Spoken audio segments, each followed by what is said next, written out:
One day I'm gonna be everything I wanna be. I don't let it get the most of me. One day I'm gonna be free. I wanna be everything I'm gonna be. My future right in front of me. One day I'm gonna be free. I wanna be free. So let me be free. From the depths of darkness, a voice emerges. A host with a fire burning in his soul. With a heart of steel and a spirit unbroken. He rides on two wheels ready to claim his throne. Amidst the chaos and the thunderous roar, insane wheels rise as a force to be reckoned with. Fueled by the power that only metal can bestow. He takes his stand, refusing to submit. Insane wheels hear his battle cry. A metal mayhem that will never die. With engines roaring, he paves his way. A legend in the making, day by day.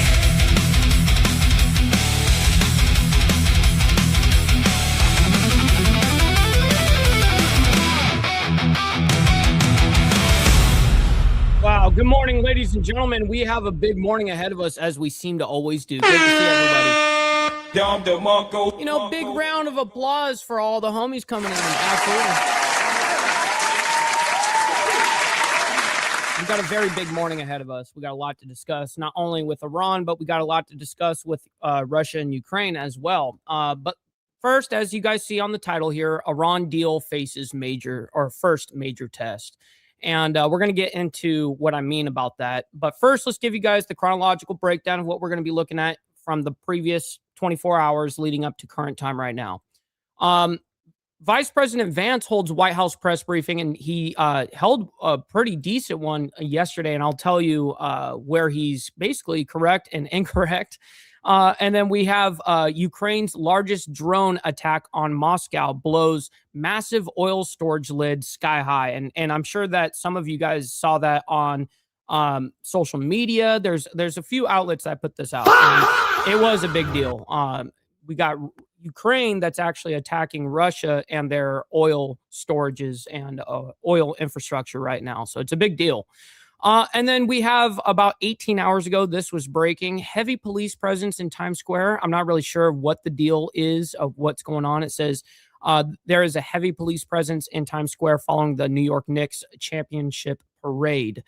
And then we have breaking. Iran will invite UN watchdog to nuclear sites. It says Iran intends to invite the UN's nuclear watchdog to inspect its nuclear facilities. Trump envoy Steve Witkoff told U.S. lawmakers, according to the Associated Press. The news comes one day after the U.S. and Iran officially signed the Memorandum of Understanding. Now, this is from yesterday, and now we're into our first 48 hours, essentially, of this a day and a half or whatever since the signing has happened. And we're already facing some serious issues in the region into the regards of Israel and Hezbollah up there in Lebanon. But we're going to get into that here in a minute. Then we have a weird reversal, something that I haven't seen, happen just like in 24 hours. As you guys saw, Luigi Mangione, we were announcing yesterday that he's going to be taking the psychiatric defense. Well, literally not just a day later, his attorney comes out and says, we're going to do a reversal and we're not going to have the psychiatric defense. And the reason why is because if he did that, it would claim that he did do it and that it would be murder. If he pleads not guilty and gets found guilty and doesn't take the psychiatric defense, then he gets manslaughter. Isn't that fucked? I don't understand how that shit fucking actually happens, but whatever. I'm just reporting what happens. And then we have White House postpones Vance's Iran talks trip to Switzerland. As you guys know, he was supposed to go over there to Geneva, where the official signing was supposed to happen today, but the official signing actually happened on Wednesday while Trump was in France. So anyways, the reason why they're postponing this whole trip is because of Israel and Hezbollah. Okay. Iran said, we're not coming to the table while this is happening. And but within recent hours, okay, I mean, within an hour, probably, there has been a ceasefire between Israel and, Lebanon, the Lebanese government. But see, that's the problem. It's with the Lebanese government always. It's not with Hezbollah, and that's the problem is Lebanon is kind of like outrun by Hezbollah. It's kind of like cartels, right? But this cartel, quote unquote, but Hezbollah, um, they have more munitions, more, defenses than Lebanon, the Lebanese government has. So it's very hard to control that whole aspect. And anyways, I digress. Then we're going to bring it back to the nation. Georgia Republicans drop plans to redistrict ahead of 2028. And I'm actually very interested on why that is. I haven't watched it yet. We're going to find out together why that is. Because pretty much every other state was, as soon as they were available to redistrict, they did do it, including my state here in Alabama. But I'm interested in why that happened over there in Georgia. We have U.S.-Iran peace deal in limbo as Israel and Hezbollah trade deadly strikes. And yes, that's exactly what I was talking about. This is coming out just about 2 hours ago. It says the U.S. peace deal with Iran is in limbo as Israel and Hezbollah continued to trade deadly strikes despite the U.S. signing of memorandum of understanding with Iran. Meanwhile, a scheduled ceremony between the U.S. and Iran has been canceled in Switzerland after J.D. Vance announced that he would not be traveling to the country. And then we have Middle East update.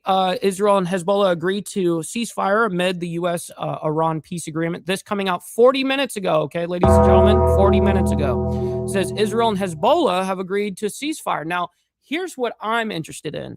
Is it truly Hezbollah is agreeing to a ceasefire, or is it the Lebanese government? Because every single time it's been the Lebanese government. So I'm really hoping that Hezbollah actually agrees to the ceasefire. It says it began at 4 p.m. local time and comes as President Trump's memorandum of understanding with Iran is now in full effect.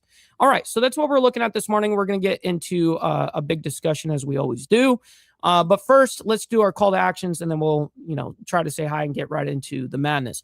Make sure you guys hit that like button, double tap that screen if you guys are on the vertical side. I very much appreciate it, and it's free to do so. Hitting that subscribe button is also free. Listen, this is what we do Monday through Friday, and then, of course, we have members only on Saturday morning. Speaking of, we have members only tomorrow morning. So, listen, speaking of members, please consider becoming a member.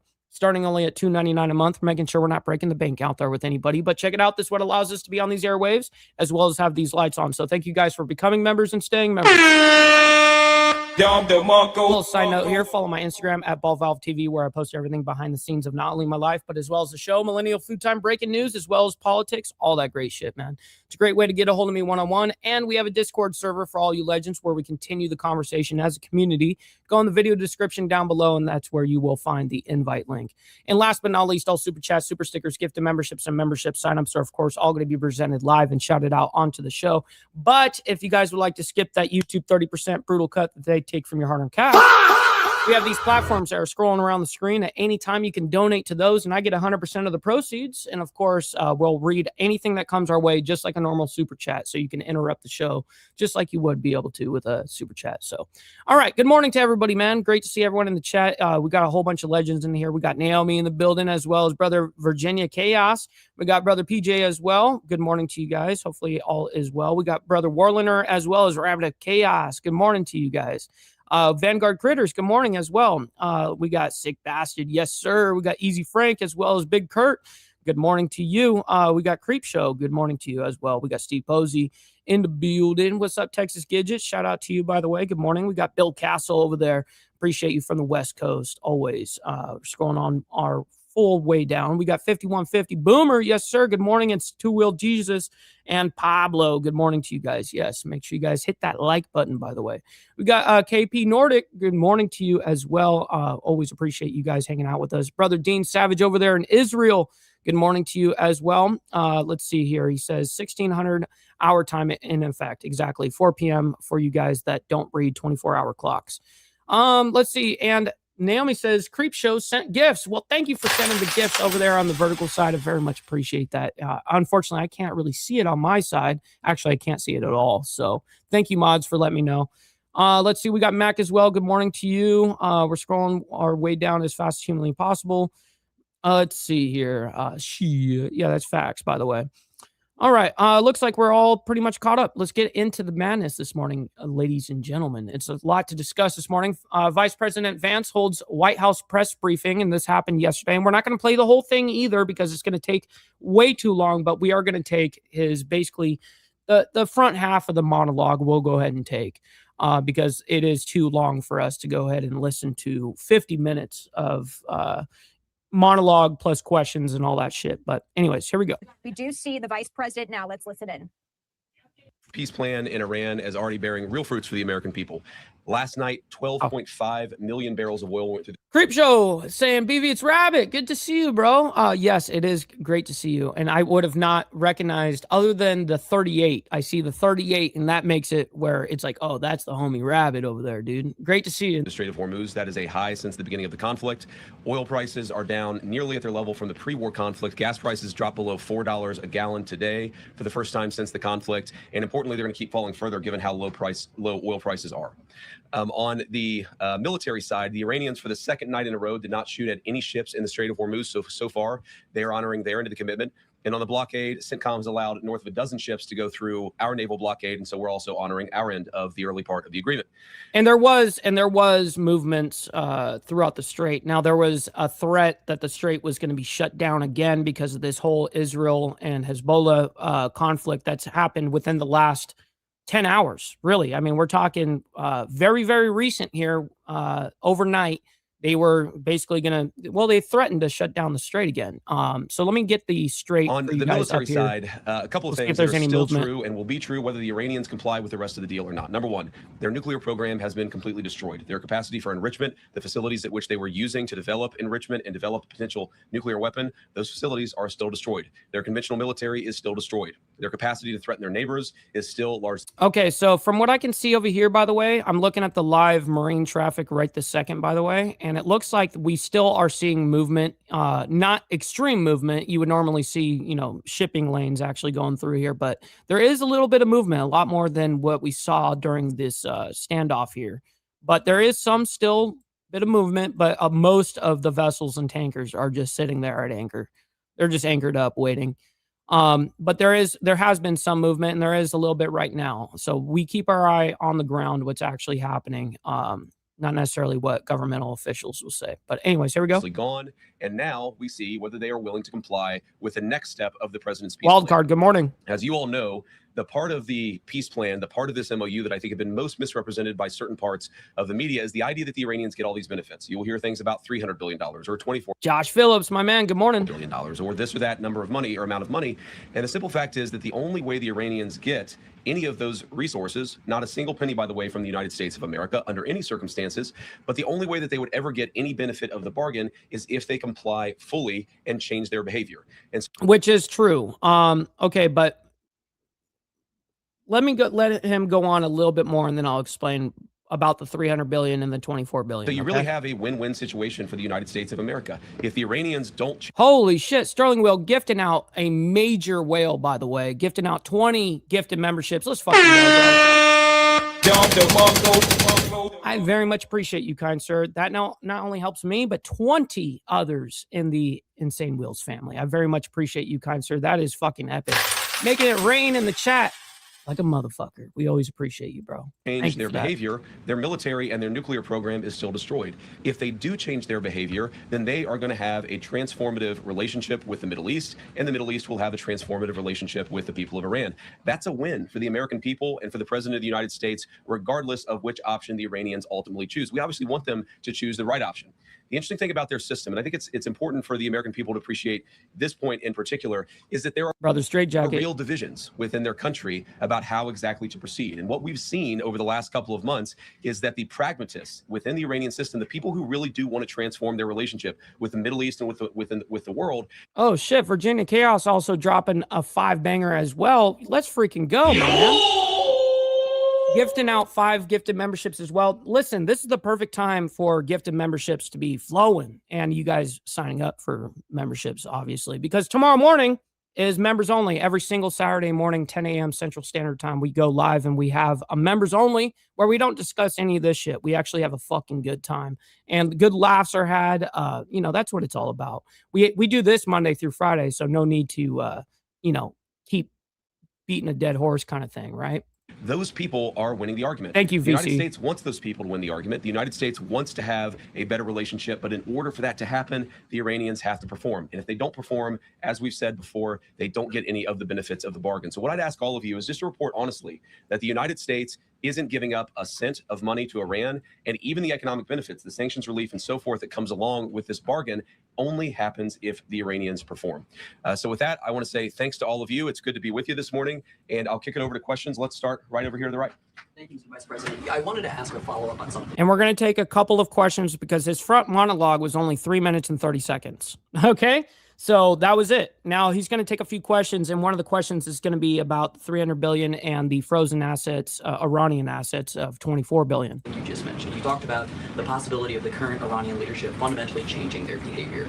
Do you think that the current Iranian leadership recognizes the leverage that the U.S. holds over itself economically and militarily enough to actually go forth with fundamentally changing their behavior over the long term and going about things differently?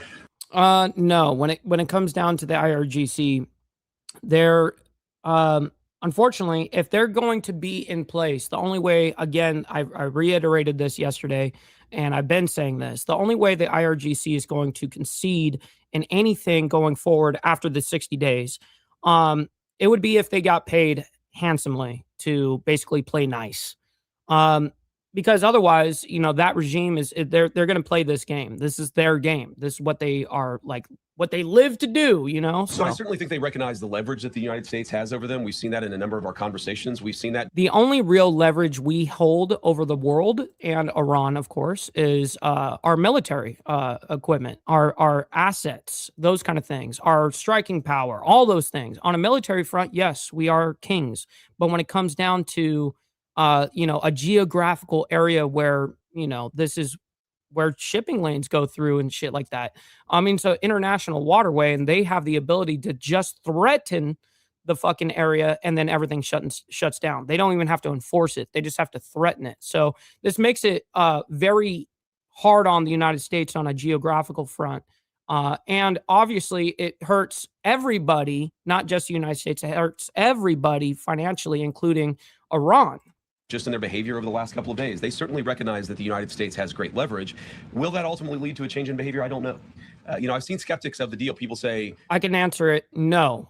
Even if you pay them handsomely, they will take the money, they'll play nice for a little bit, but then we're basically kicking the can down the road until we do this again, or we run into them all of a sudden going, hey, we're going to do a toll now, $2 million per tanker or a dollar per barrel, or whatever the case is. They'll implement some sort of toll after the 60 days because the MOU only states, the memorandum of understanding only states that they will not charge a toll during this MOU. Says nothing after the MOU. The Iranians will never change their behavior. Well, maybe that's true. And if so, they don't get any of the benefits of the bargain. But isn't it? And no, I did not oversleep this morning, Rabbit of Chaos. Unfortunately, what happened, usually I set up the show very early, or not very early, about 8:30 in the morning, and then I go live 10. But unfortunately, the programs I use to make the thumbnails and all that shit were not working. So I spent like an hour trying to fucking deal with it, like an hour and 20 minutes, and I said, you know what, fuck it. I guess we're not getting a badass updated thumbnail today. So it just is what it is. Worth trying? Isn't it worth seeing whether this incredibly weakened position that the president of the United States has put the Iranians under, whether that motivates them to change their behavior, not just vis-a-vis the West, but vis-a-vis the Middle East? What's up, Charles? One of the interesting things about this is, the technical details of this, we can, of course, get into. There are going to be any number of opinions about the negotiation, about where it's ultimately going to go. But What's up, Smetty? And great to have you in the chat, as well as you having a membership now. Congratulations. I tend to think that you should trust the people who know the Iranians the best and who have the most to lose. What are the Gulf Arab states saying about this deal? What are they saying about this deal compared to the JCPOA in 2015? This is the Obama nuclear deal. Well, back then, they hated that deal. they felt like it empowered the Iranians to be bad actors across the region. And of course, that's exactly what happened. They were right about that. What are they saying about the president's peace deal? They're saying this is an amazingly transformative thing for the region, because either way. No, I still went on live. I still went live 30 seconds early. So I still was here, but I set up the show to be like an hour and a half advanced, like, hey, you guys can, set your reminder or whatever. But I had to just put up the show about 10 minutes before we started. We and the broader region win. Iran is weakened, their nuclear program destroyed, their economy in desperate straits. And if they change their behavior, big things are going to happen for Iran and for the world. If they don't, no skin off our backs. Either way, we win. And that's the way the president has set up this deal and this negotiation. And real quick, BB, Doodles over here, he says it's Iran's money to begin with. Yes, the Iranian frozen assets, the 24 billion is their actual money. That's their money. That 24 billion. You guys are going to hear these two numbers. You're going to hear the $300 billion, and then you're going to hear the $24 billion. $24 billion is frozen Iranian assets. That's their own money. The $300 billion reconstruction fund, with partners with the United States and other surrounding countries over there. I think this is more of a false promise than anything. Vance is going to say, and same thing as Trump has said, that not a single cent is going to be coming from U.S. taxpayers. Well, actually, Vance says something interesting. He goes, it's not coming from the United States whatsoever. And I don't necessarily believe that. I do believe that we're going to end up using some sort of slush fund to pay off some of it. Like where, for instance, let's just say $250 billion gets invested into Iran for reconstruction from the Middle East. Let's just say that happens. That's the number that I would kind of expect. And then some sort of like CIA slush fund that we have that we don't have to dip into American taxpayer dollars, that's what they would end up paying them with. But that's obviously speculation. I don't necessarily know that to be a fact. I'm just being, as an analyst, this is my job to figure out what we're doing here. So Thank you, Mr. Vice President. Just a quick housekeeping question, just in case you're sitting in your cover, but did the 60-day period Good morning, Miss Lotus. begin yesterday? I would say the 60-day period officially started today. It was signed late, and it may have even been signed. And so what that would mean is that the actual deal, the 60 days started yesterday. If what he's saying is true, he goes, well, it went into the night and now it's into, yesterday, which is what we're watching it. This is from yesterday. So technically, because of the time shift, I think it's signed technically today, Iran time. So yes, the deal started yesterday. We're going to start the 60-day clock today. Go ahead. Can you help us understand President Trump's shift on his stance for Iran's ballistic missile program? Initially, it was a key objective to dismantle it. Yesterday, he said it would only be. Yes, and that was one of the objectives. Is one of our objectives going into this war was for them basically to not also have as big of a, or any at all, their ballistic missile program, their hypersonic missile program. Those two programs, their missile program in general over there in Iran is actually the number one in the entire world. That's the true threat, actually, but it's the threat to Israel. It's not necessarily the threat to the United States, but it's a major threat to Israel. And that's what they were trying to get. And now, obviously, missiles now are not necessarily a topic of discussion right now. Fair if they had some, if the countries around Iran also had some. So when and why did that change? And will the final agreement have any restrictions on these missiles? So we destroyed a substantial number of their Steve ballistic Easy, good morning. and their ballistic missile launchers themselves. It's not just the bullets, but it's the actual gun. And that's what we were extremely effective at in destroying during the last 3 months of the campaign. All the president said yesterday is that, of course, countries don't give up the right of self-defense. Israel doesn't give up the right of self-defense if Hezbollah fires rockets or drones at Israel. The Iranians don't give up the right of self-defense in their country, but we do expect that as part of the final deal, they are not going to be. Well, the truth about their missile program and the way that they treat it over there in Iran is because they do lack a good Air Force. They do lack a few things, a good Navy. They don't even have a Navy necessarily now. They have a mosquito fleet that they use all the time and shit like that, but their actual defense and offense is their missile program. Okay. That's the way that they deal with everything, their offense and their defense. So, Yeah, it's very interesting. It's basically kind of like their Air Force be able to build the in lieu of a real Air Force. kind of missiles that can broadly threaten the entire world. And that's what the President of the United States said yesterday. And look, I mean, it's very simple. You can't tell. Yeah, their missiles only threaten the region right now. Okay, they're not launching ICBMs or shit like that. Okay, a country, whether Israel or Iran, they're not allowed to have any self-defense. That's not what the president has asked. That's not what the president has requested. But as part of the final deal, what we want to see is Iran not funding regional instability, funding regional terrorism, and of course trying to rebuild their nuclear weapons program. That's the main thing. The nuclear weapons program is destroyed. It is gone. If the Iranians decided tomorrow to build a nuclear weapon, they simply don't have the capacity in order to do that. What we're trying to ensure is they don't rebuild that capacity, not just a year from now, 2 years from now, but many, many years from now. What's up, Charlie Rose? Good morning to you. Happy Fuck It Friday or Felony Friday. Great to see you. So that our children never have to worry about a state sponsor of terrorism having a nuclear weapon. Thank you, Mr. Vice President. You were just saying that you're hoping What's up, brother? So loud. this deal would prevent Iran in the future from getting a nuclear weapon. But from what's been put out there of the MOU, I'm curious, how does the MOU reflect that in the future Iran will not, in fact, get a nuclear weapon? What's stopping them from down the road, to your point, rebuilding and restarting from where we were pre the war? Well, number one, they would have to get a lot of money in order to By the way, we're not giving them $300 billion. I don't know why people keep misconstruing what's actually happening, because that $300 billion is not coming from us. This, to me, honestly, the $300 billion to me is more of like a piece of bait. Makes them think that they're going to have something. Now, the $300 billion, like I already explained on this live stream last 10 minutes, is none of the money is supposed to come out of U.S. taxpayer dollars. Now, there may be a slush fund of some sort that is going to pay a small amount compared to $300 billion, but the majority of that monies is supposed to be from the region, from the Middle East.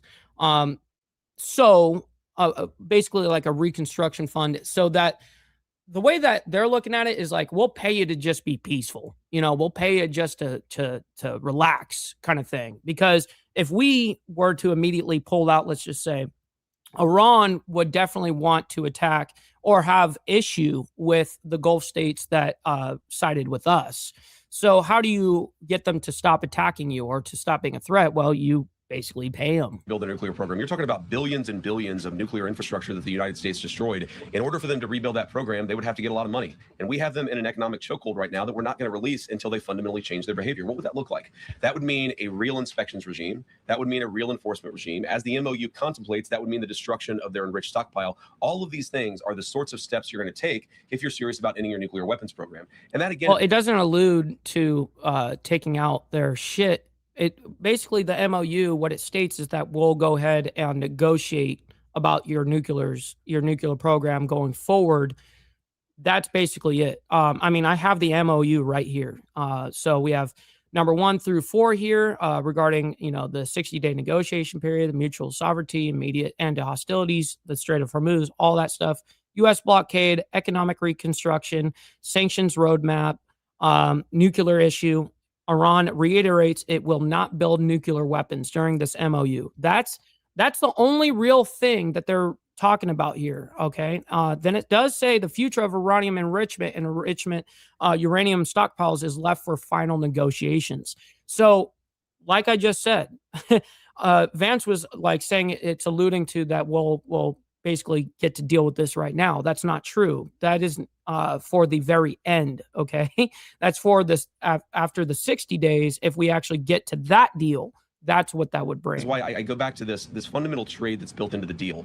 They need money to do anything. Their economy is in absolute dire straits. That's but in true. order for them to get any integration into the world. If you look at the exchange rate from US $1 to how much Iranian reals are, you would see that, I mean, it's like 40,000 reals to $1 US right now. I mean, they're really fucked on inflation right now. Economy, they're going to have to show us and verify for us that they are hyperinflation. changing their behavior, and that's why the deal is set up in the way that it is. Go ahead. President Trump said yesterday that he was going to blame you if the talks with Iran go sideways. Are you worried that he's going to make you the fall guy? No, not at all. I mean, I think the president was joking, but as he often does. But no, I think, look, the entire team has worked very well on this, and we've got this thing to a very good place for the American people. Now, I have seen some progressive criticisms of me personally saying, what experience does the Vice President of the United States What's up, TJ? Good morning to you, by the way. have with hostile, high-stakes negotiations? And I would point those progressive critics to the fact that just 2 days ago, I spent over an hour on The View. So I actually have great experience in very hostile negotiations, and I've used that. I mean, look, Joy Behar is way tougher than the Iranians, and she and I are best friends now. So we're going to get to a good place here. We're going to get to a good place. We're already at a good place. It's just a question of whether we can really get the icing on the top of fundamentally transforming Iran's relationship with the world. Go ahead. All right, so that's enough of this. That's pretty much all the things I wanted to correct Vance on this whole thing. So again, like I told you guys, I'm not going to sit here and listen to 45 minutes of that.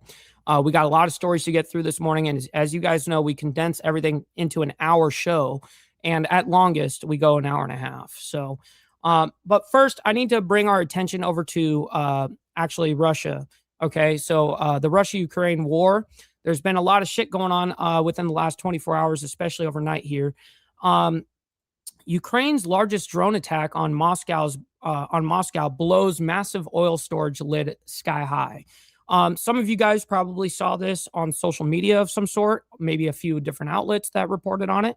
But this did happen, and I thought it was very important that we do share it. And because this is Ukraine now going to the extent of like, hey, we're going to take out your oil infrastructure and shit like that. So watch this shit, though. This is a big one. Look at that lid. That's the lid of the oil storage, facility there. Look at that big tank. You'll see it fly up right here. They're gonna zoom in. There it goes. Yeah, that's a big deal right there.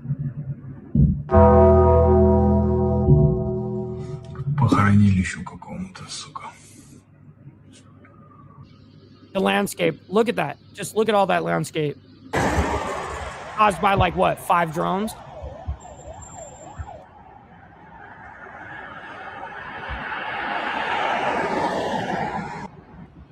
Total chaos.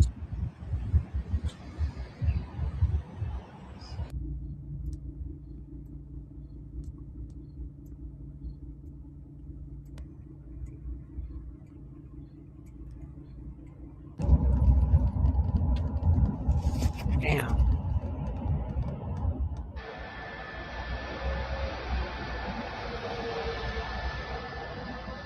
Look at that image, bro. That is insane. That's so much money going up in smoke. And Ukraine's well, I guess their reasoning behind this is we're attacking what is funding Putin's war. And that's what the statement from Ukraine was on this.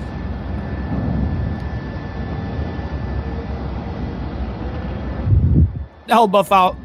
They'll buff right out. Yeah, exactly. Shit.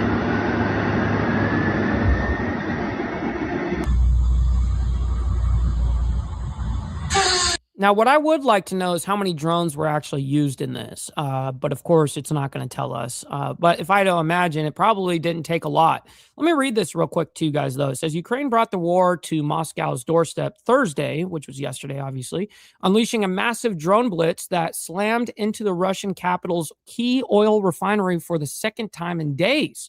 Dramatic video captured a fiery explosion at the facility as Russian officials claimed air defenses shot down hundreds of incoming drones in one of the largest attacks on Moscow this year. Wow. So they're saying they just alone what they shot down were hundreds of incoming drones.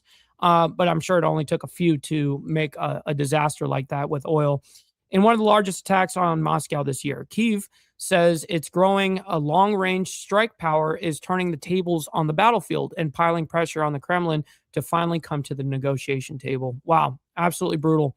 All right, we got to bring our attention now over to Times Square. I guess, motherfuckers can't act right.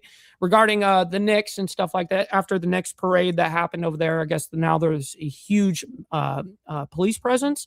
But nonetheless, first, what we need to do is we need to all embrace our fuck-ups first before we get Don't beat yourself up over past mistakes. You are going to fuck up again in the future, quite possibly in a most spectacular fashion. Why worry about yesterday's fuck-ups when you have tomorrow's fuck-ups to look forward to? You are a fuck-up. And fucking up is part of your growth process. Embrace the process. I'm embracing the process because I'm actively fucking up right now, and I'm about to tell you why. Haven't lit this yet. We're 35 minutes into the freaking show. What is going on with me lately? All right, now we're ready to rock and roll. All right, so let's go ahead and bring this up regarding this heavy police presence in Times Square. I want to go out It's a very quick update before we get right back into, regards to Iran and shit like down that. to some breaking news also in New York City. This is a live look here at New York City's Times Square, where there is a police situation going on. You see the yellow tape has several streets blocked off right now. We're learning that the scene What's up, Dragon Classy? Good morning. is at 42nd and Broadway, and reports are that it was chaotic with police trying to secure a busy area. Of course, earlier today was the big New York Knicks championship parade, so a lot of people in the area right now, and we're just going to keep an eye on this shot. Just wanted to bring that to your attention as just came up on our feeds, and we'll try to get as much info as we can right now. And This is over there in Times Square. I don't know really why they're necessarily doing this. I mean, they are making the claim that after the Knicks parade that there is this heavy police presence in Times Square, which I mean, I do get, but are they still over there burning shit down? Or I mean, that shit, we're kind of like what at this point a week late. I mean, what's going on here? that along to you when we do get more information. Of course, usually in these incidents, there will be some sort of news conference on the ground. That's right. Hardwire, by the way, good morning to you. Hopefully you're enjoying your morning so far. Definitely know that we are. I'm CPR certified as well. And that's very good to actually go once you're already certified, but to get yourself recertified, go, do it again and all that shit, I think is a very smart idea, by the way. Good morning to Pretty you. soon, and when that happens, we will bring that to you as well. But again, you're looking at this live look right now of a heavy police presence. You got many areas blocked off right now with the yellow police crime tape that is up, preventing anyone from coming into the street right now. You got thousands of New York City. Yes, it was 5 buses they put on fire. Originally, they only showed one. And then when we were originally making the report that night or that morning, I had said that there were 6 buses, and then quickly corrected myself once I heard on the report that it was 5 buses. But yeah, they did essentially light on fire 5 buses. Police officers, NYPD, there was more than 10,000 officers that were part of the parade route and rally area today right outside of City Hall. So the city has no doubt been on high alert today. It was a huge security event and really pull here for law enforcement, and not only locally, but on the federal level as well. But we're taking a look here at more vantage point right now. Times Square blocked off from traffic as well as people that could come onto the street now at this time. So again, we'll be keeping an eye on all of the details. Yeah, and it's interesting because if anything big would have happened from this presence, we would have saw it this morning because that was from yesterday. But we didn't see on the mainstream, at least, we didn't see any, follow up on that. All right, let's get into Iran, though. I just wanted to show you guys that was actively happening. All right. Regards to Iran, this was breaking yesterday. Iran will invite UN watchdog to nuclear sites. It says Iran intends to invite the UN's nuclear watchdog to inspect its nuclear facilities. Trump's envoy, Steve Witkoff, told U.S. lawmakers, according to the Associated Press. The news comes one day after the U.S. and Iran officially signed the Memorandum of Understanding. Now, there's more info on this. It says President Trump and Iranian leadership signed the Memorandum of Understanding ending the conflict between the two nations. That's what they say, but it's not ending the conflict. All it's doing is putting a fucking pause for 60 days right now. I don't know why they say it like that. Then it says the agreement went into immediate effect, allowing the Strait of Hormuz to reopen. Well, it's not fully reopen. I also don't like that nomenclature because that's not fully true. Yes, there were some ships going in and out yesterday, but then it slowed down again once Israel and Hezbollah got back into it last night. And Iran was threatening to shut down the strait again. But luckily, Israel and Hezbollah went into a ceasefire about 40 minutes before we started the live stream this morning. So we are on top of it this morning. So it says a formal signing ceremony is still scheduled for Friday in Switzerland. No, it's not. Canceled, bitch. That shit is canceled. That is not happening anymore. So you guys are talking out of your ass. Anyways, let's go ahead and bring this up, and we'll quickly see what they Keeping an eye discussed on right this. now on the White House, moments away from President Trump and the Medal of Honor ceremony that he is hosting in the East Room. So as soon as that gets going, we will bring that to you on Live Now from Fox. But we also want to bring you some breaking news that we are following as well. From the AP, Iran will invite UN's nuclear watchdog to... Hell yeah. By the way, we got a Gorilla Piss up in the building. Shout out to my man. Hopefully you're enjoying the morning, by the way. Definitely know the hell we are. Listen, you guys don't have to like all this craziness that's happening around the world or here in this nation, but you guys can hit that like button, double tap that screen for me and what we're doing here on Insane Wheels. So I very much appreciate you guys and hanging out with us and engaging, being in the chat, all of it, man. Inspect its nuclear sites. Trump envoy Steve Witkoff tells U.S. lawmakers. That is coming from AP. So this is all just starting to happen now since this MOU has been signed. And now for the next 60 days, going to be seeing things like this take place with the U.S. and Iran as they continue to work during this moment of stopping and really unwinding the war. So we'll see if President Trump has anything to say about that. This is Fox News' Max Gordon saying Vice President Vance says the 60-day negotiation period with Iran starts today. So a very important day as everything continues on with trying to unwind this war. Live look right now at the White House, getting you ready for President Trump remarks. You see Senator Lindsey Graham right there in the center. All right. So that was fairly worthless, but at least you guys know that that was what was being said. And then I corrected the, the narrative there. Anyways, because listen, our only narrative here is facts. We don't give a shit about my feelings, your feelings, or anybody else's. I mean, that's just the way that we go here. All right. So we do have this interesting story that we are following. We were talking about Luigi Mangione yesterday about how he was going to take the psychiatric defense. Remember that? I mean, if you guys were here yesterday watching. So what's interesting is just a day later, the attorney comes out and says, actually, we're going to drop that psychiatric defense. And the reason why, what I found out, is it would admit guilt, A, if he, takes the psychiatric defense, and B, it would give him murder. But if he takes a non-guilty ordeal here, he's going to take a non-guilty plea. Well, if he gets found guilty, he'll be found guilty for manslaughter. How? To me, it's full on first degree. I mean, totally premeditated on every level. I mean, what? What is going on with this shit? We need to figure out what the fuck is going on here. We do have some breaking news to get to in the case of Luigi Mangione, the person accused of killing United Healthcare CEO Brian Thompson. Take a look at this post coming from the Associated Press. In a stunning reversal, Luigi Mangione's lawyers told a judge that he will no longer be asserting a psychiatric defense at his state murder trial in the killing of United Healthcare CEO Brian Thompson. This news just coming in moments ago. In this stunning reversal, Luigi Mangione's lawyers told the judge Thursday that he will no longer be asserting that psychiatric defense at the state murder trial. The retraction came just one day after Mangione's lawyers told Judge Gregory Caro that they plan to pursue a defense involving claims that the 28-year-old Ivy League graduate was suffering from extreme emotional disturbance at the time. And before she continues and says why this is being reversed, first, we got a Gorilla Piss coming in with the 5 gifted memberships. Let's fucking go.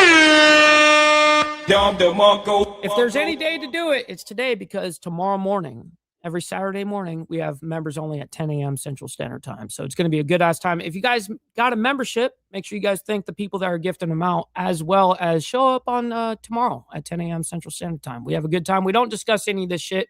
We have a good time. We have laughs. We do all that kind of shit. We're not talking about any of this stuff. Time of the December 4th, 2024 killing. Thank you, A message Agrippas. seeking comment was left with a spokesperson for Mangione's lawyers. The Manhattan District Attorney's Office, which is prosecuting the state case, declined to comment. Mangione's lawyers had faced a deadline of Thursday to provide prosecutors with information to support the emotional disturbance claim. The Associated Press reports also on Thursday a transcript of a secret hearing held on that matter on June 3rd was made public after the judge ordered it to be unsealed. So if Mangione were to have gone through with the extreme emotional disturbance defense, then he would have effectively been knitting stuff. What, Stevie? admitting that he did kill Thompson, but did so because of mitigating circumstances. It would not have absolved him of responsibility, but it could have led to less time in prison. So if a jury accepts the defense, it is obligated to convict a defendant of manslaughter, which is punishable. So did you guys hear that? So if that's what's crazy about this. Accepts the defense. It is obligated to convict a defendant of manslaughter, which is punishable by up to 25 years in prison instead of murder, and that carries a potential life sentence. And wow, isn't that fucking crazy?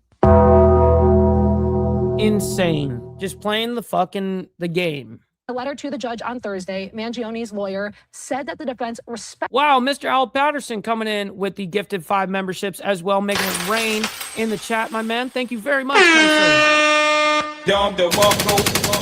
Definitely goes a long way. Make sure you guys show up tomorrow morning for members only. I promise you, you won't be disappointed. We have a good time. Respectfully withdraws its notice under New York's psychiatric defense statute. Mangione, who is 28 years old, has pleaded not guilty to state and federal charges. His state trial is scheduled to start on September 8th. His federal trial, which involves stalking charges, that is set to begin on October 13th. So once again, this breaking news, Luigi Mangione bizarrely withdraws extreme emotional disturbance defense claim 1 day after filing it. It is time for us here live now from Fox. Isn't that crazy? I mean, totally fucking crazy. All right, we're going to go ahead and move on. White House postpones Vance's Iran talks trip to Switzerland, where he was supposed to be in Geneva today. But that was canceled last night because of certain circumstances over there with Israel and the Hezbollah.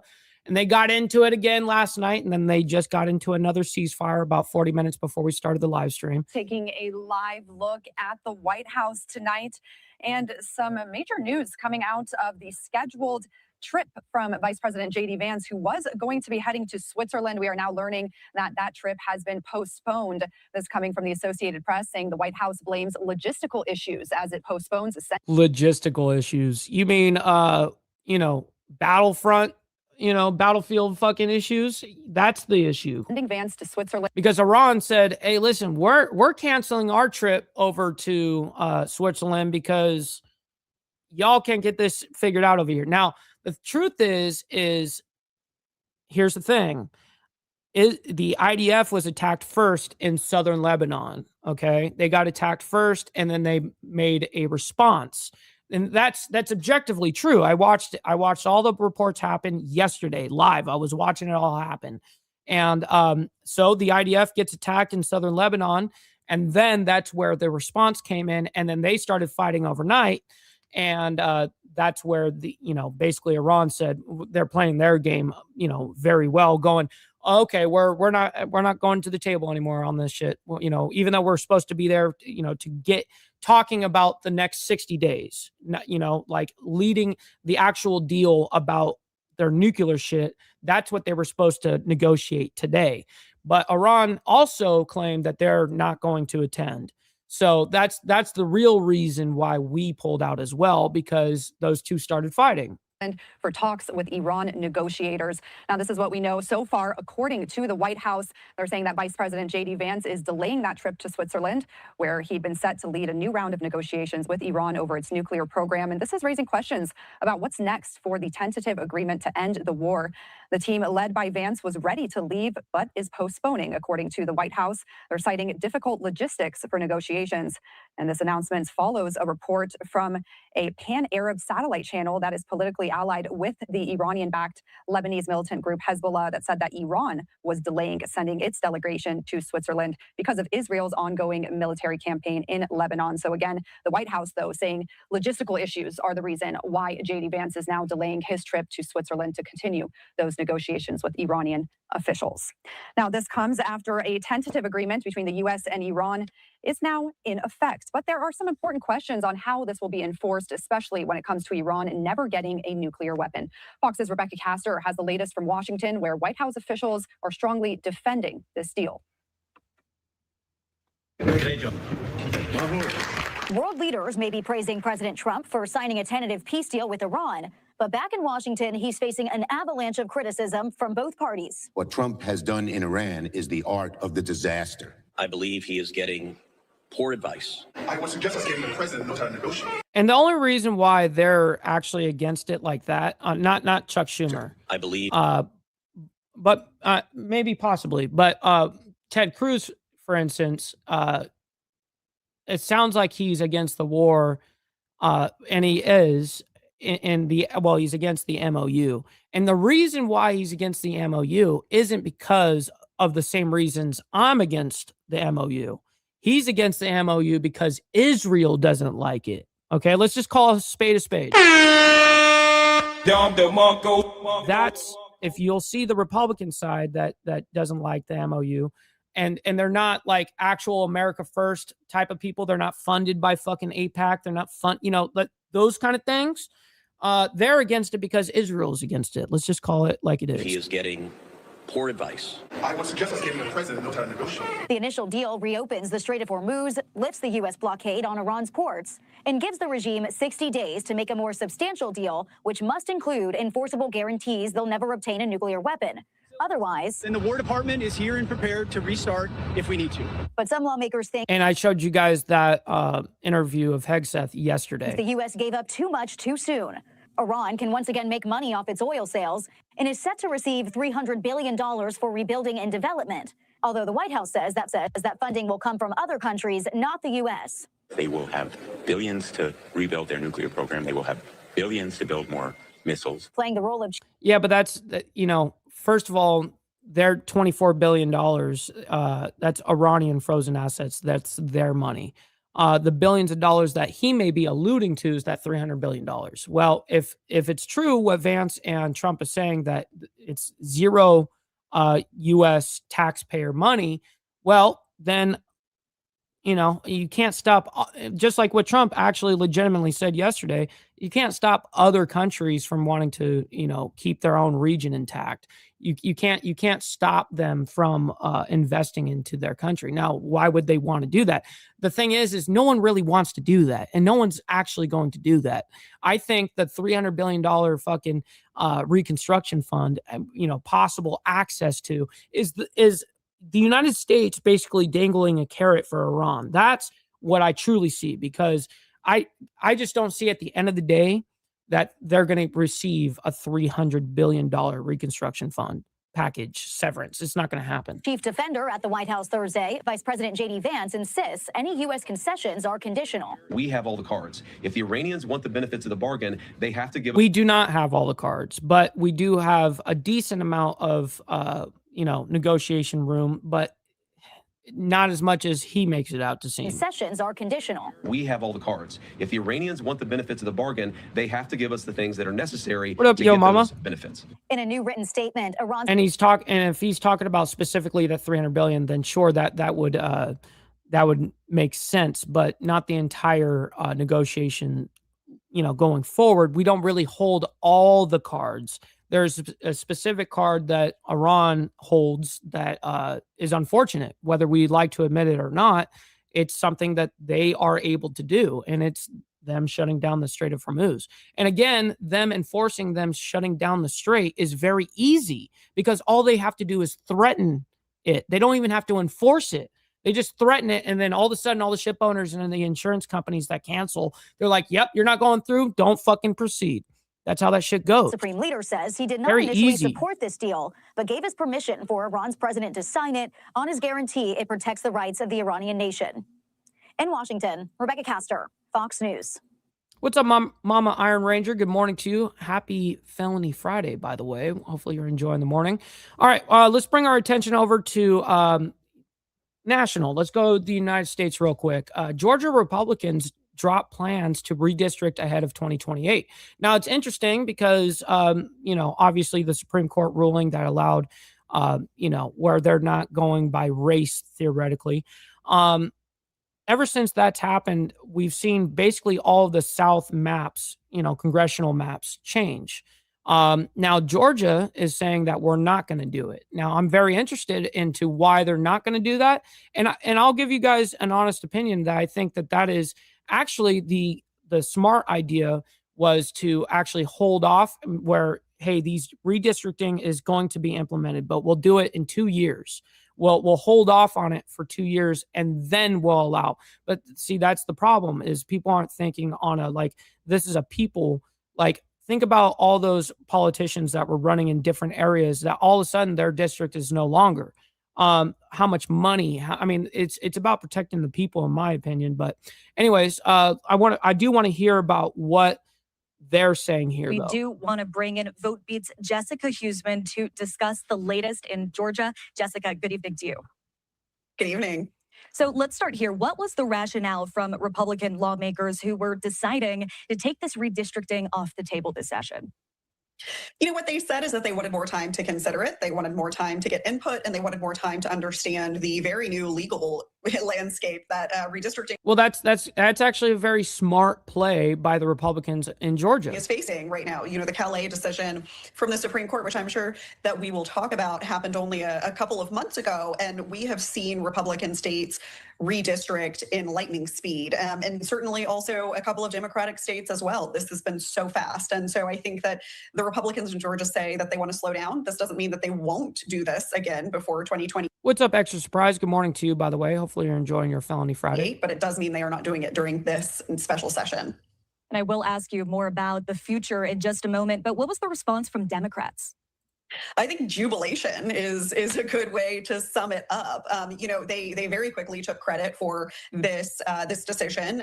They have been, which is, that's pretty damn sad because it's really all the cards are in the hands of the Republicans in the South when it comes down to that new redistricting congressional map. Okay. They could have pulled the trigger and then just send it to their Supreme Court and get approval and boom, they're in. It's pretty simple. The Democrats really have zero say in that. Protesting pretty virulently over the last couple of weeks as this special session drew closer and then opened. It just so happened to work out for them. You know what I mean? That's what basically ended up happening. And then they ended up taking credit, which is totally typical. And certainly, voting rights is really baked into the DNA of the history of Georgia. And so I think it is comparatively much easier to organize political movement. What's up, GEG on the second account? Around voting in Georgia than it is any other southern state. They have a history of this. They have deeply integrated and well-built systems in order to accommodate advocacy on this. And so they brought all of those things to bear. And I think they see this as a victory. Which it is it's a win for Democrats for damn sure, because it would work against Democrats if it were implemented. But if it were to be implemented or not is irrelevant to what the Democrats want to do or protest or any of that. They have no say. They have no say on that. All it takes is the Republicans to pass that shit and send it to the Supreme Court. That's how it is. Trust me, I'm involved in local government here, in the party as well here in my state. So I understand how this shit works. And as you were just mentioning, does this mean redistricting is completely off the table in Georgia? Or do you think lawmakers will revisit this? No, they're absolutely going to revisit this. It's not off the table. They can do it at any time they want. They're holding it in their back pocket.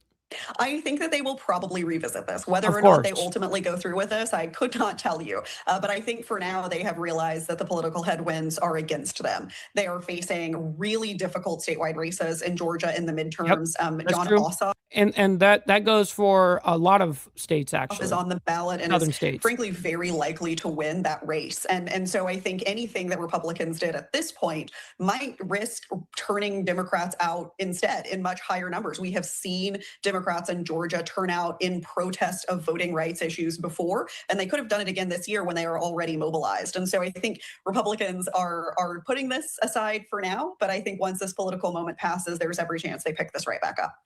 And Jessica. Interesting take, by the way. Let's see if there's any official government statements or anything like that. And it does. Oh wait, maybe we might be able to hear something here.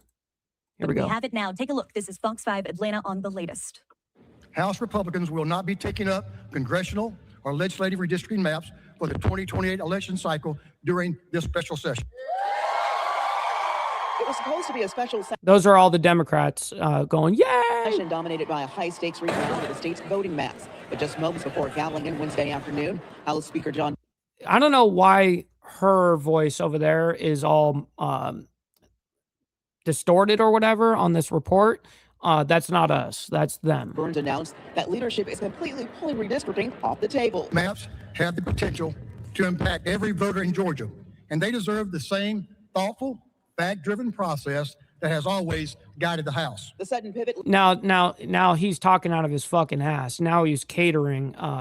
He's playing a little too much on that leaves the side. state's current boundaries intact for now and represents a significant shift from what many expected to be a contentious partisan battle. They're trying to squeeze the voices of the people out of their democracy. We will not sit idly by and allow that to happen. No, it's gerrymandering 101. Look at the entire Northeast, where you have 40% of Republican voters, registered voters. But guess what? You know what ends up happening? Fucking zero Republican representation. Zero. They are the masters at doing that shit. And they did it in a different way. And just like how Black people, where they do live, which is primarily the South, they did it and gerrymandered for them. I totally understand it. But the Supreme Court says you can't do that, right? So that's the whole thing. That's what democracy look like. Now, see, the Northeast gets away with it because they're not doing it based off of their own people. They're doing it based off of a party. They're not doing it off of a race. The decision followed a day of vocal opposition at the state capitol. Senator Raphael Warnock joined Democratic state lawmakers, voting rights groups, and civil rights activists who accused Republicans of trying to disenfranchise Black voters. While advocates celebrate Wednesday's victory, they say the What's up, brother, Mr. Great to see you in the chat. Hopefully you're enjoying your fuck it Friday as well. battle is far Morning. from over. What they were anticipating was that they could get away with it and that the people would not get energized. So the people of Georgia got it. No, again, the Republicans could have pushed it through and still passed it, whether you guys liked it or not. You would have had zero say in it. But they did decide, hey, we'll fight that battle later. That's what they ended up doing. And we're the first state to stop this at this particular point. Governor Brian Kemp responded to the decision in a written statement saying, in part, I do not believe there is reason to delay the apportionment process, especially with the legislature already convening. Legislative districting, however, is the responsibility of the General Assembly, and it is within their discretion to defer the issue until a later date. All right. Interesting. Very interesting. We got to move on, though. We still got a couple stories to get through, and we're already in overtime. You know what they say about OT? No tax on tips, no tax on overtime. Send in your freaking money. Absolutely. Let's get the money part over with because we haven't even done it. All right, just get the money part done. Give me money. Money me. Money now. Me a money needing a lot now. Now, that is the best propaganda you're going to get all day. Denied. But I still love you guys. Make sure you guys hit that like button, double tap that screen. Listen, you guys don't have to like all this craziness that's happening around the world, but you guys can like it for me and what we're doing here on Insane Wheels. So thank you for that. All right, let's get into U.S.-Iran peace deal in limbo as Israel and Hezbollah trade deadly strikes. Now, I already explained these strikes between Israel and Hezbollah already a couple of times during this live stream. So no need for me to super reiterate. I will get into straight into the video. My name is Josh Breslow, and as we get to the latest on the conflict in the Middle East, you can see on the right-hand side of your screen. And this came out today. A live look over Beirut, Lebanon. Now, I do want to pop this up on your screen. This is coming in from the Israel Defense Forces. It says, watch a Hezbollah launcher firing rockets toward IDF soldiers in response to Hezbollah's repeated and blatant ceasefire violations. The IDF struck 2 Hezbollah command centers, 80-plus terror targets in southern Lebanon, and eliminated dozens of Hezbollah terrorists. Now, we do have the video itself that I want to pop up for you on your screen. Again, just coming in from the Israel Defense Forces a short time ago. Again, it's about shooting 7, off. Boom, maybe boom, 8 boom. seconds in length, and you can watch as all of that gets... Now, that is Hezbollah attacking IDF soldiers in southern Lebanon. Okay, that's what ended up happening. Is right now Hezbollah is doing a very good job of poking the bear, and they're of course they're getting orders from Iran to go ahead and do what they're doing. But what ends up happening is then Israel responds, and then Iran plays, well, hey, they're fighting. We're not coming to the table. We're not going to discuss, nuclear talks. We were supposed to go into over there in Geneva. So we were supposed to be in Switzerland today, but all of that got canceled as soon as this all happened overnight. And then, it's been a kind of a fucking nightmare. Underway here. So once Iran decided that they're not going to go, well, of course, the United States is not going to go. So we canceled that trip late last night. Now, also want to pop this up on your screen as we take a look. The IDF also saying another blatant ceasefire violation as a result of an explosive drone impact in southern Lebanon. An IDF reserve officer was severely injured, and 3 reserve NCOs and an NCO were lightly injured. This incident follows numerous blatant ceasefire violations by Hezbollah. Just last night, 4 IDF soldiers fell in combat against Hezbollah in southern Lebanon. Hezbollah has showed time and time again it is not committed to the ceasefire, but to causing instability in the region. Right now, what I want to do is talk a little bit more about the situation here and break it all down for you. So let's bring in. Well, there's really not any reason to do that. I already broke it down for you guys earlier in the live stream, and then I somewhat did it there. So yeah, I mean, unfortunately, we were supposed to be talking in negotiations regards to how Iran's going to go forward with their nuclear program, but that is canceled. So now let's get the latest regards to Israel and Hezbollah. Now they are claiming that Israel and Hezbollah agreed to ceasefire amid U.S.-Iran peace agreement. This happened about 40 minutes before we started the live stream. Okay, and the interesting part about this is anytime that we have seen a ceasefire from Israel, it's in regards of Hezbollah, it's been the ceasefire has been with the Lebanese government. So I'm interested to see if Hezbollah in particular is agreeing to stop firing, because that's the way they labeled it on here. And every single time we ever have done anything regards to a ceasefire, it's been with the Lebanese government. And the Lebanese government is not doing a good job of fucking getting their own militia under fucking control over there. And welcome back in here too, live now from Fox, as we are following some breaking news here this morning coming out of Reuters and Fox News. Several outlets now reporting Israel and Hezbollah have agreed to a ceasefire set to begin at 4 p.m. local time today. A senior U.S. official telling that to Reuters. And all of this comes after Israel said it carried out overnight strikes across the region, while Hezbollah reported heavy clashes there on the ground. And this is just a live look as of right now at the Israel-Lebanon border. As you can see, that smoke is still coming up there as we've been showing this image throughout the morning. Now, here's the statement that we have in here from this official saying Hezbollah and Israel have agreed to a ceasefire. The official saying that on background, adding that negotiators for the U.S. and Qataris worked out the deal with help from Iran, going on to say we understand that after the exchange of fire earlier today, Israel and Hezbollah are now in a ceasefire. Now, we've also been hearing from President Trump this morning. He posted this before this news just came out. But speaking on Iran, he says the war has diminished Iran. It doesn't any longer have. What's up, Seymour Cannabis? Good morning. An Air Force, a Navy, anti-aircraft equipment, radar, or practically anything else. And yet the Democrats say that Iran. No, what it does have, it still has its missiles, which is the major threat to the region. Is better off now than it was 4 months ago. Can you imagine getting away with that? How stupid. What's up, Jess? Good morning to you. Oh, well, I guess it is morning, super early morning for you. Hopefully you're enjoying your Saturday morning. Good morning. Can some people be? The president also posting separately, we didn't meet out of desperation. Iran did. They are finished. We'll play out the 60 days. They get no money, not 10 cents.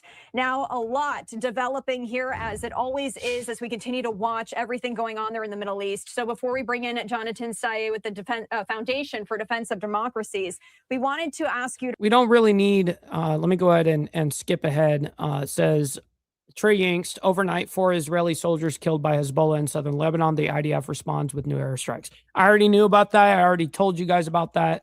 So no need to dive more into that. Let's go ahead and skip ahead and see if we happen to see if we get any other, decent posts or any of this. Looks like Fox News says breaking Israel Hezbollah agreed to ceasefire starting on Friday, a U.S. senior official says. All right, good. This means that we're going to hear more here.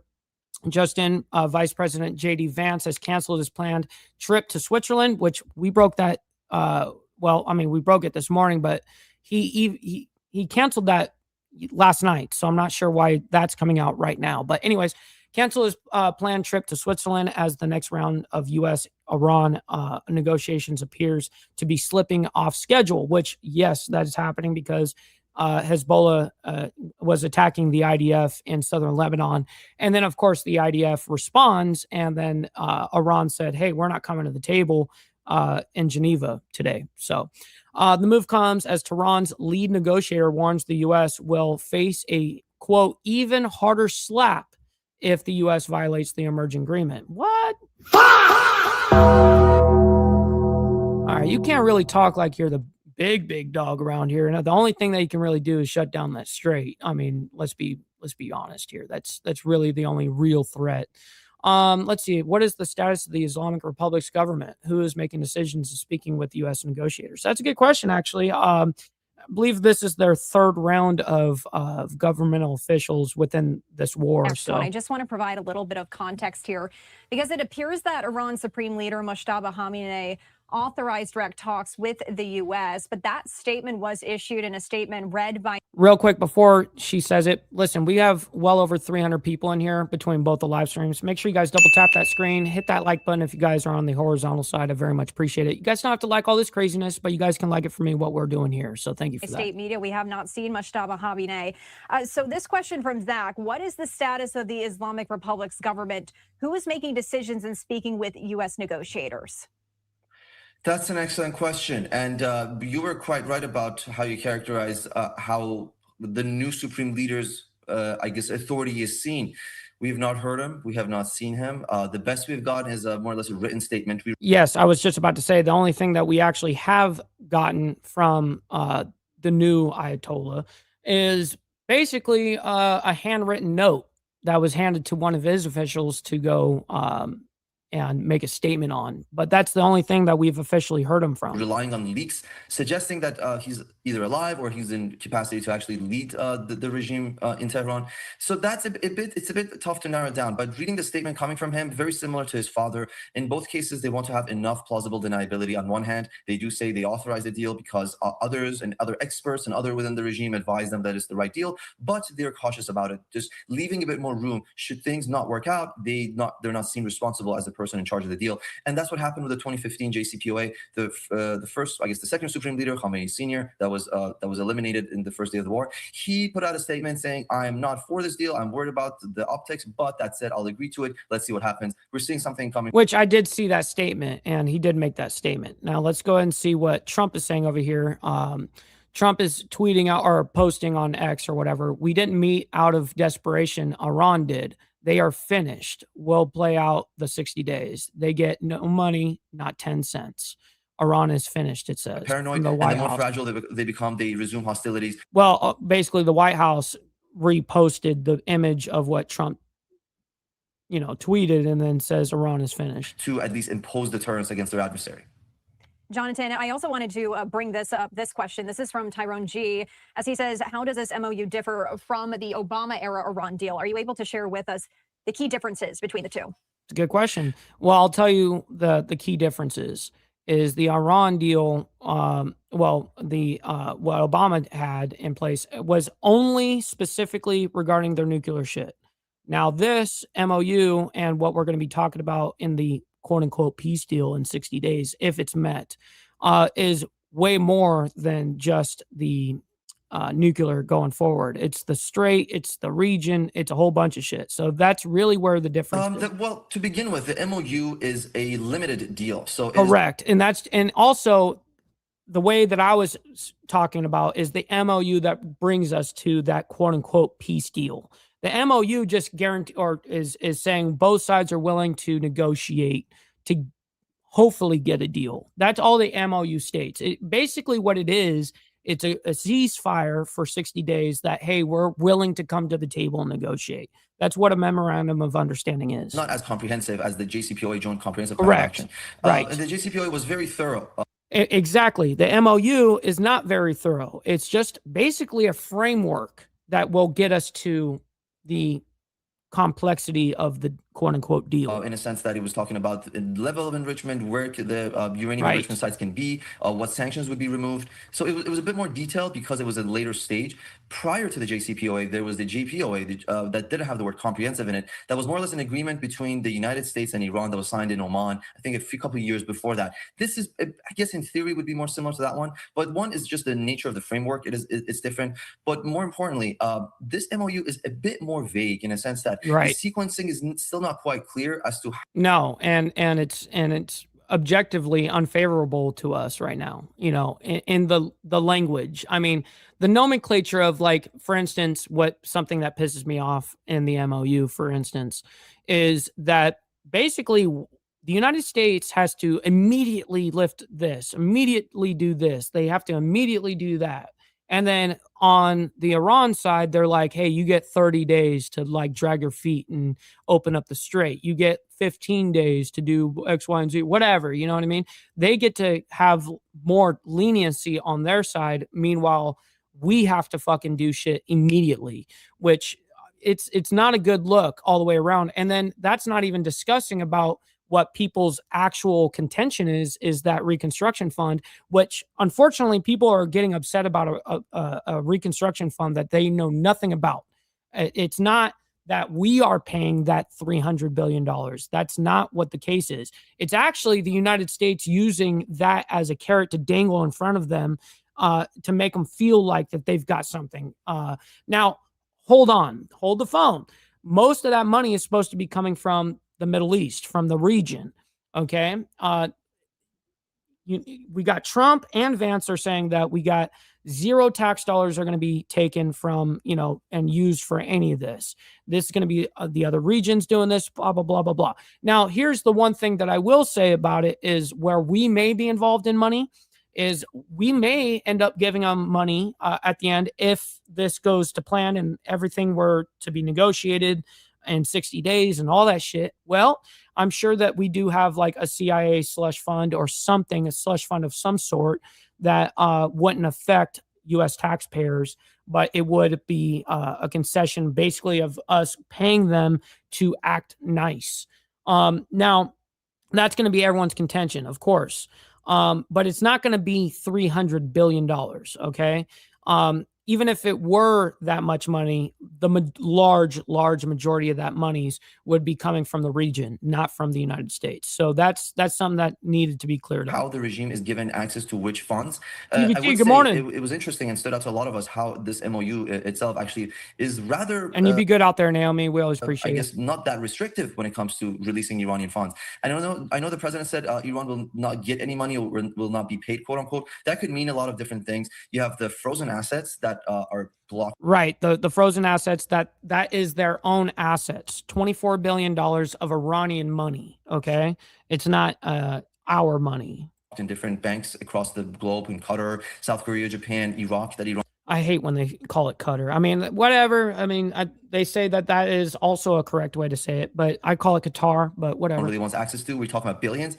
But parallel to that is allowing Iran to sell oil and just create revenue from that. Right. And that's what this has been. And that's where Iran is like, well, we're willing to definitely, get this on the road on the MOU side so that they can start moving their oil again. Administration has done so far. Then that by removing the blockade, they issued a few sanction waivers allowing Iran to sell oil. That said, that does not mean the regime right now can repatriate those funds. So even though Iran is selling oil, doesn't mean it has access to the money that it's selling. I know that's a bit contradictory in itself, but that's how sanctions work. So I think the uncertainty around... So there was frozen assets that were released, but then the $1.7 billion, not $1.9 billion, $1.7 billion was delivered in cash in a 757. So There is a difference. On that, as to can the regime repatriate those funds, is another thing about this MOU that's standing out. And the last thing I'll say that's regarding the funds is the worth $300 billion. I think it caught a lot of us by surprise. And when the vice president was talking about it, I think he referred to the Gulf Coast Coalition. I believe he was talking about the GCC, Persian Gulf countries. It'd be interesting to see how and what sequencing Iran would gradually have access to this $300 billion, which is not by any means insignificant. And we know for a fact what they're going to spend it on. And Jonathan, well, just and here's the whole thing about that $300 billion.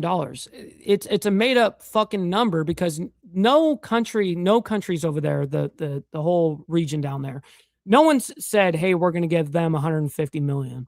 We'll give them 120 million. We'll do this. We'll pitch in 40 billion or whatever.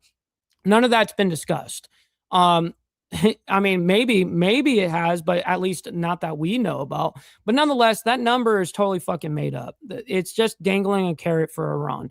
And even if we got to that single deal at the end of the 60 days, I'd be super surprised to see where the region would be giving that much money. The only reason why we and the region would be conceding in any of that is because the IRGC, they're not going to concede on a lot of things as long as they're the regime. Okay, it's a big problem over there, and we've been following this whole thing since before the war. I mean, this is what we've been doing Monday through Saturday for years now. So listen, man. That's enough from me. I can't thank each and every single one of you guys enough. Make sure you guys stick around. We're going to be raiding our buddy Scott. It shows that he's live right now. Make sure you guys go over there and let him know we're coming through with the Mike Ball raid. Listen, I can't thank each and every single one of you guys enough for making this show what it is. I'm very honored to be able to do this Monday through Saturday, like I explained. Make sure you guys hit that like button on the way out. Double tap that screen. I very much appreciate you guys and your engagements. The gifted memberships, I can't thank you guys enough for that. If you got a gifted membership, make sure you guys show up tomorrow morning for members only at 10 a.m. Central Standard Time. So yeah, we always have a good time, man. Hopefully you guys enjoy your weekend. God bless you guys. Much love, honor, respect to you guys, and be safe out there. From the depths of darkness, a voice